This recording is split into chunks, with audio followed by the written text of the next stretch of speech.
Music में भी उनका इंटरेस्ट था, पढ़ाई में इंटरेस्ट था। जब वो पढ़ते थे वो पढ़ाई पर उन्होंने फोकस किया। पढ़ाई के टाइम में उन्होंने कभी आलतू फालतू की राजनीति नहीं की।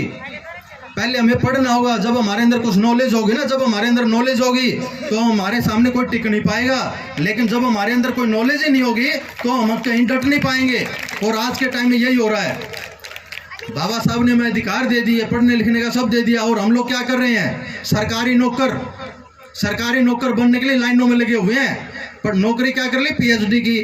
फार्म किस चीज का भर रहा? क्लर्क का। भाई पीएचडी क्यों करी थी? 10वीं करते क्लर्क लग जाता। तो आज हमें पढ़ाई के साथ साथ और भी चीजें चाहिए।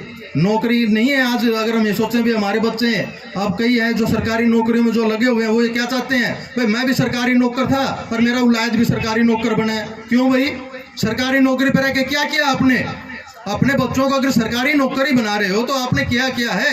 कम से कम आपने इतने पैसे कमा लिए, उसको अच्छा बिजनेस करवा दो।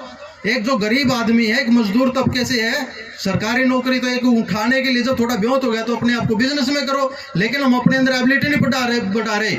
बाबा साहब ने बौद्ध धर्म अपनाया और बुद्धिज्म एक बात आती है, अपना दीपो वो अपना दीपक आप बनो। हम कितने का अपना दीपक आप बन रहे हैं? जो लाइन खींच दी हम उसी लाइन पे जा रहे हैं। 10वीं कर ली, 10वीं के बाद +2 कर ली, BA कर ली, B.Ed कर ली, M.Ed कर ली, बस वही लकीर के फकीर। हम अपनी खुद की लकीर नहीं खींच रहे।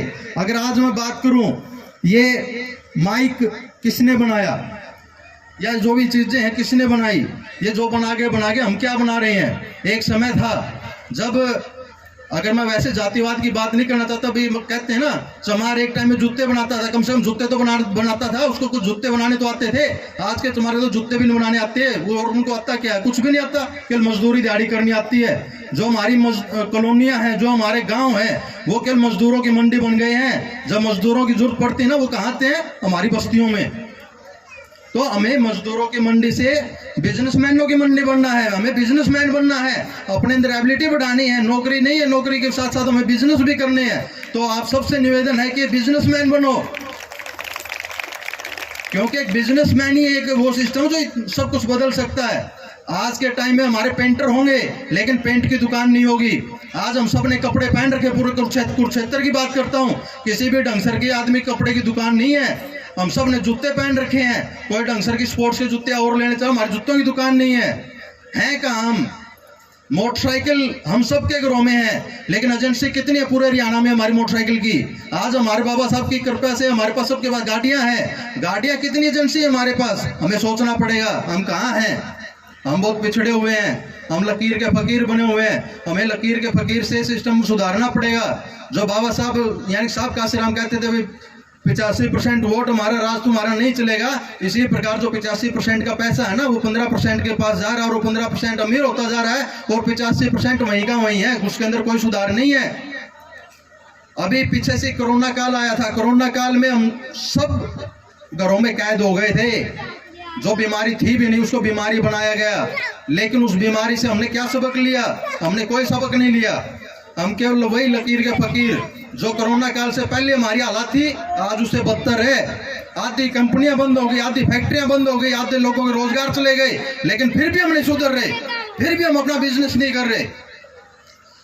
ऑक्सीजन की जरूरत पड़ गई कोरोना काल में, कहीं हमारी व्यवस्था प्रॉपर तरीके से नहीं हुई। अगर आज किसी को ऑक्सीजन की जरूरत पड़ जाएगी तो किसी ने कोई ऐसी व्यवस्था की है कि हमें ऑक्सीजन आराम से मिल जाए? ब्लड की जरूरत नहीं पड़ती। कई बार है ना, हमें खून के एक्सीडेंट हो जाए, कुछ भी हो जाए, ब्लड की जरूरत पड़ जाती तो हमें ब्लड की भी जरूरत, ब्लड नहीं मिलता। गांव के लोगों को कईयों को पता है कि मेरे पास रेगुलर फोन आते रहते हैं। हमें व्यवस्था के अंदर लकीर के फकीर बनने बजाय हमें अपनी लकीर खुद खींचनी पड़ेगी।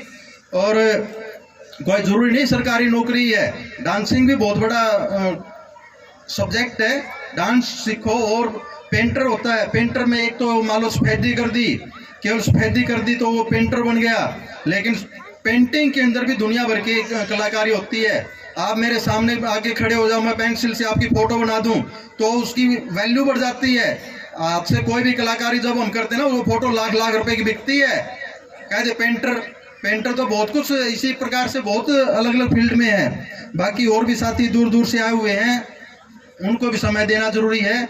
तो आप सबसे मेरा निवेदन यही है कि लकीर के फकीर ना बनो, अपनी खुद की लकीर, जो व्यवस्था परिवर्तन है ना हमें खुद करना पड़ेगा, और अपने जो हालात है हमें बदलने के लिए सबसे पहले हमें खुद बदलना पड़ेगा। जब हम खुद बदलेंगे तभी समाज बदलेगा।